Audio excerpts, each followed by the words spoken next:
Hey everyone, welcome back to another episode of Stories of Us. I am your host, Sri Pinmareddy. Today I'm here with Tanisha Pandit. Tanisha is the founder of Ritva, a nonprofit organization focused on creating sustainable menstruation products, promoting awareness about menstrual hygiene, and woman empowerment. Ritva has over 1,300 ambassadors and has educated around 45,000 women about menstrual hygiene and sustainable menstruation. Thank you so much for being here, Tanisha. You're most welcome. So what inspired you to start Ritva? Okay. Well, I was very thoughtful, child from the very early age, and by the time I came in my 10th standard, I had many of the life events which made me realize that not studies, but also your passion to work to help people and to work for them make you a real person. I also at that time used to read a lot about people who was supporting and helping the needful and I was inspired to be the one. So it is just something that came from my within. There is no other significant or descriptive story behind it. So why did you decide to focus on periods and menstruation? As you know that in India still menstruation and periods are considered as something which should be kept behind the curtains, and people feel very uncomfortable while talking about such things. So yes, I thought that this is something which I should work upon. I see. So Yeah. where do you think the stigmatization of periods and menstruation originated from? Like, I remember my mom telling me stories that in the olden days, women had to sleep outside when they were on their periods and couldn't go to other people's houses and everything like that. Yeah, you were right. Since the old times, we have heard stories and incidents about menstruating people who were forced to sleep on the floor, were not allowed to use regular clothes or to enter the house or kitchen, and not even to touch sacred plants, etc., etc.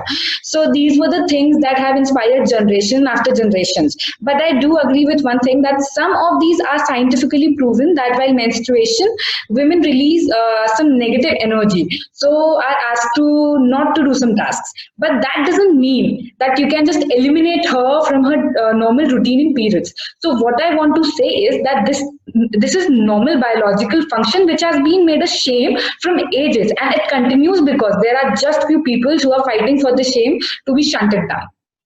Right. And because of that stigmatization, a lot of women, especially in rural areas, don't talk about menstrual hygiene and everything. How has that become a problem? Like lack of discussion and lack of accessibility, has there created any healthcare or environmental problems when women don't discuss about menstruation? Yes, I have seen that women menstruation is still a shame and stigma to talk about. But people openly talk about sex, condoms, and everything, but feel ashamed and are mum when it comes to periods. Women in rural areas neither talk about it or not disclose it in any, or they even do not disclose any infection or disease which arise because of lack of hygiene. And when they neglect and hide such problems, they result in becoming more serious. And many times, women end up removing their uterus due to such serious issues.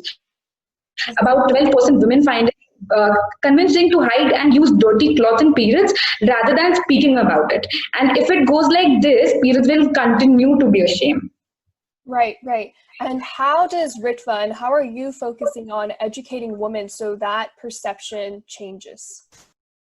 Okay, what we do, we organize a lot of village drives and slum drives where we talk to women about menstruation and periods. We also tell them about the importance of hygiene during such times. So yes, this is a way how we talk to women and how we are working to remove this process, remove this stigma around from our society.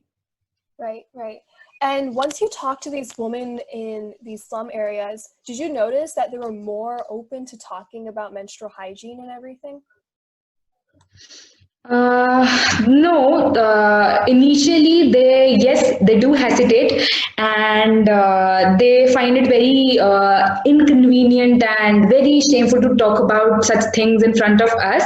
But eventually, when we start talking to them about things, when we tell them that this is something which we should discuss upon, and this is a very important part of our life, and then through this process, by talking to them, making them comfortable, and making them realize that they are supposed to talk to us and it is very important for them, it maybe make it easier to hear their problems.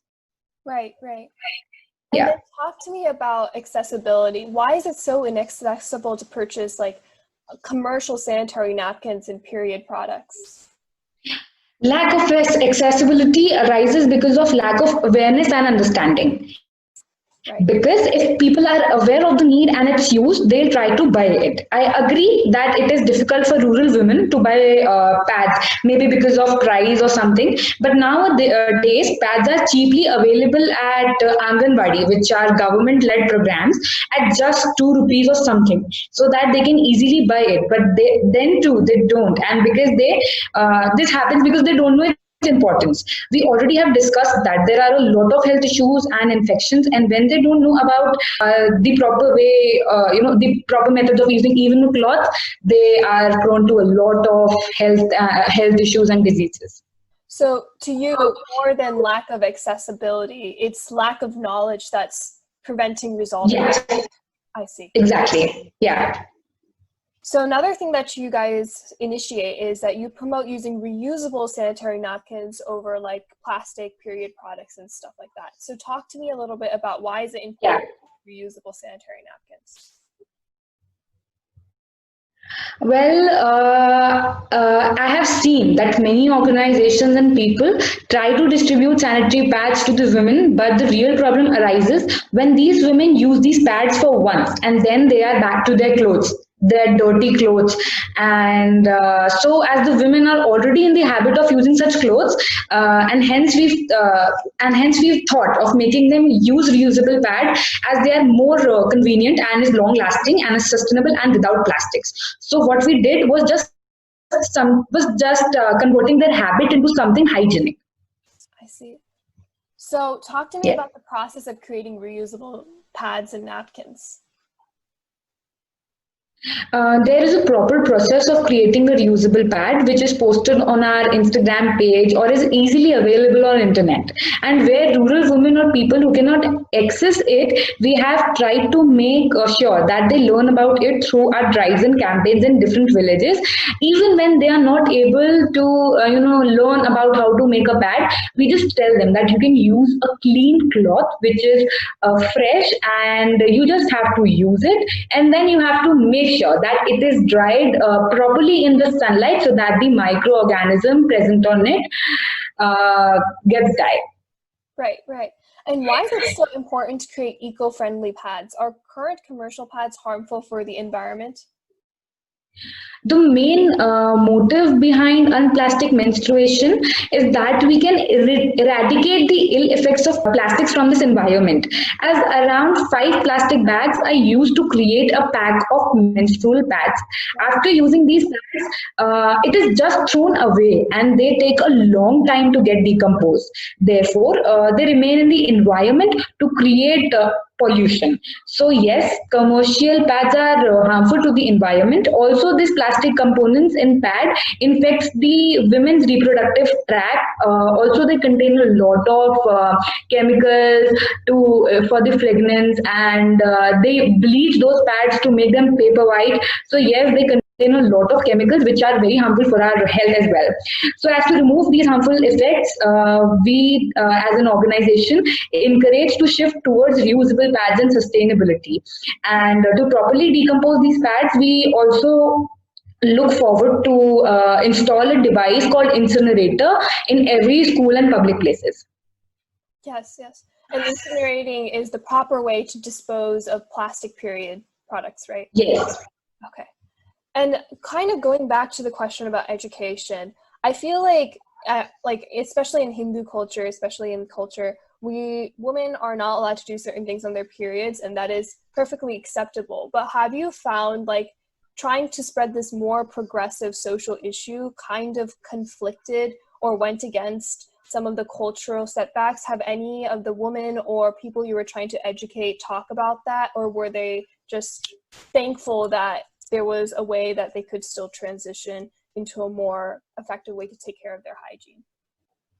Look, the only problem to prevent girls from going to school is that people are not educated, and also they feel that if their daughter or their sister, gets a stain on her clothes, then what? Then it will be very shameful. How will be the able to talk to the people? How will be the able to make people understand that this was something normal? People will make shame of their daughters, their sisters, and so they ask them to stay at home.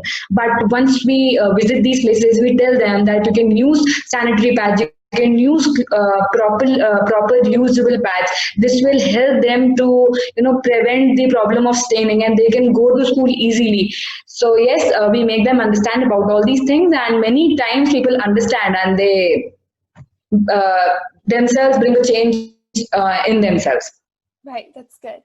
And so I also noticed that your organization offers classes in like yoga, meditation, and mindfulness. What inspired you to start that initiative, and why do you think it's so important for a society to get involved in that now?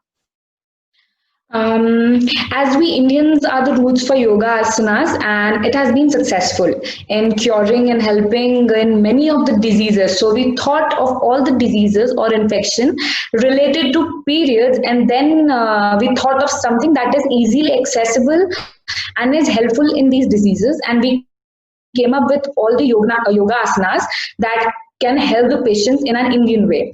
For India to be Atmanirbhar, that is self-sufficient, we need to have solutions that are rooted in India and are equally helpful. Right, right. Also, talk to me about Agenda 21 and how your nonprofit aligns with United Nations Sustainable Goals. We align ourselves to the SDGs 5, 13, 14, 17 of the UN, and as the Rio Declaration of Environment and Development had their 21 agendas for the environmental development, they also had a clause which gave other organizations the freedom to have their own agendas for their cause. Therefore, in the pursuit of same, we came up with our own agendas, which we seek to fulfill in the coming years, such as availability of sustainable menstrual items in rural area, teaching people to make their own reusable sanitary pads, providing mental health assistance regarding menstruation and gender dysphoria, making education accessible to young girls by reducing menstruation-related problems due to which they drop out to school, as we have discussed. This will help, and there are many more things. This will help, and these are going to help us to focus on our objectives very precisely and clearly. Yeah, and then another thing is that what do you think like national governments can do to make menstruation products more accessible? I know we already talked about how the Indian government is offering period products for like 2 rupees, but is there anything else that they can do? Because I know in some countries, period products are still taxed or very expensive so that people can't access them. Yes, we actually prepared a list of items that we think the government should work for, and we look forward to them to do so. Some points which I would love to mention are support and nurture Indian companies that follow SDGs and make biodegradable pads. Menstrual products like sanitary pads, tampons, etc. have plastic as major content. Proper waste management system should be developed. Incinerator is a promising option. Government should make sure that they install incinerator and incineration facility should be there in all government, school and public places. Sanitary waste, used pads and tampons contain blood and other menstrual fluid. It is dumped with regular waste. To avoid health hazards, their status need to be revised to biomedical waste followed by proper arrangement for their safe disposal. Training and awareness programs for menstruating females with the help of local government, healthy facilities and social workers should also be there. Yes, I believe this itself will be a great, itself will be great for a beginning. Right. And in the United States, we kind of, before we even, I guess, talk to our parents about, periods and puberty, our school offers I guess a class in fourth class, where they separate all the boys and the girls, and then they talk to us about periods, our growing bodies, and basically give us a talk. Are those classes offered in schools in India, or is that something that you think will be helpful to educate young people more about puberty as well as periods and menstruation? Yes, what me and my organization believe that the problem of menstruation should not only be discussed with girls. It should be discussed with the boys as well, so that they can join people like us who are working for rural women, who are working for women living in slums, and they will be able to understand their problems. Because we both the genders will change will only take place when both the genders will come forward to do something for this cause. So yes, this is what I believe. Yeah, and have you noticed if boys or males were initially hesitant to talk about periods as well, or is it through your education, have their perceptions also changed? Yes, my friends, when I talk about my friends, we are very open while talking such things. Even when I work, I meet a lot of people. In fact, we have a lot of campus ambassadors from in the entire country. There are a lot of universities from where even boys came forward to work with us. So yes, education has played a very important role, but yes, there is need of more improvement in this. Yeah, and so talk to me a little bit more about women empowerment. So as a society, what can we do better, each one of us, to empower a woman? As a citizen of the country, it should be our duty to work for the fellow beings, firstly. And as I have seen from ages, that menstruation is still seen as a stigma and shame to the society, ignoring the mere fact that this is biological function and is the sole reason for the continuity of this human progeny. And this is just an example where people, lack knowledge, and there are a lot of other things where people do not discuss about those things openly, and we in the society have been conditioned to believe that men should not talk about few things, for example periods or the problems of women. So this condition needs to be changed, and this is a step towards women empowerment. Women empowerment doesn't demand that women should be placed above men, but yes, women should be treated equally with them. Right. And so shifting more towards your personal views and personal perspectives, tell me about a meaningful experience that changed your perspective, or a time where you experienced a setback and how you overcame it. Oh, as I have mentioned that since my 10th standard, I was very active student, and I used to work a lot. I used to organize a lot of street plays. I used to, visit slum areas. We used to talk to the people. We used to talk to the children over there.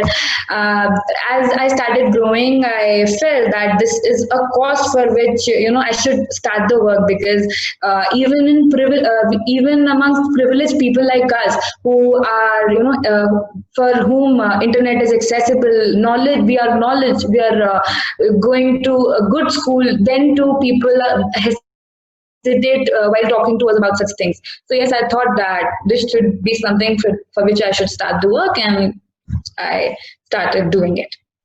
Right. And as you were creating your organization and starting up Ritva, I'm sure you definitely have grown and evolved as a leader. So right now, what do you think are some of the most important qualities of a leader?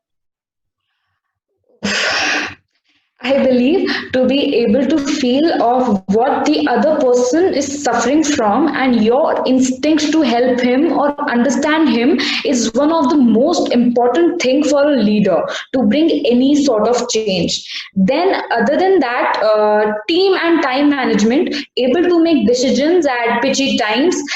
Your confidence is something that you should wear daily as your clothes, and creativity with a positive attitude are some of the qualities of a leader. And you talked a little about teamwork. What are some important qualities or types of people that you should be looking for when you are building your team for any organization? Well, I mentioned that you should have such people who are of same ideology, who understand the pain of people, who can enter into someone else's shoes, and who have a very positive attitude, who are able to balance their personal life as well as this life, the social life. So yes, these are some things which I find in my team members. That's it. Yeah, and something going off of that, talking a little bit about balance, you're obviously still a student while you're still leading this initiative. So have you any time found any problems with balance, or how have you balanced your life with like social, academics, as well as your passion? No, I never felt any such problem. But yes, my many of my teammates face problems while visiting slums, while visiting rural areas, because they are present in very outskirts of our cities and towns. So yes, many times we were supposed to compromise with our studies. We were supposed to check into our routine, and there were a lot of problems with convincing our parents as well. So yes, these were some challenges which we faced earlier, but now as we are growing, our parents are even understanding that this is something which we are doing for the society, and we are doing it we are doing it, and it is very necessary for us to do. Otherwise nobody will come up for such cause. So yes, now they have also started supporting us. That's good. And so Yeah. winding down on this conversation, what's next for you? Like, what are your future aspirations and your life's mission? Ooh, there are plenty. I am a bit ambitious, and yes, I believe in serving the society in any way I can. And talking about my plans for Ritu and my work is to spread awareness about the cause. Then I want to make a change, and change here does not denote modification, because this is something normal which existed from 100 years, but was not. So I wish to make things normal. My main ambition is to make such thing normal. Like people should not be ashamed of talking about periods. This is normal. Women should have access to hygiene. This is also normal, and many more things which should have been normal. Right. Well, thank you so much for having this conversation with me. I truly enjoyed it, and you are so insightful and so passionate about what you do. Even I enjoyed it. So thank you for everyone that was listening in. To follow more of Tanisha's work and Ritva, visit ritvafoundation.wordpress.com, and make sure to follow them on Instagram at ritva.foundation. Thank you. Thank you.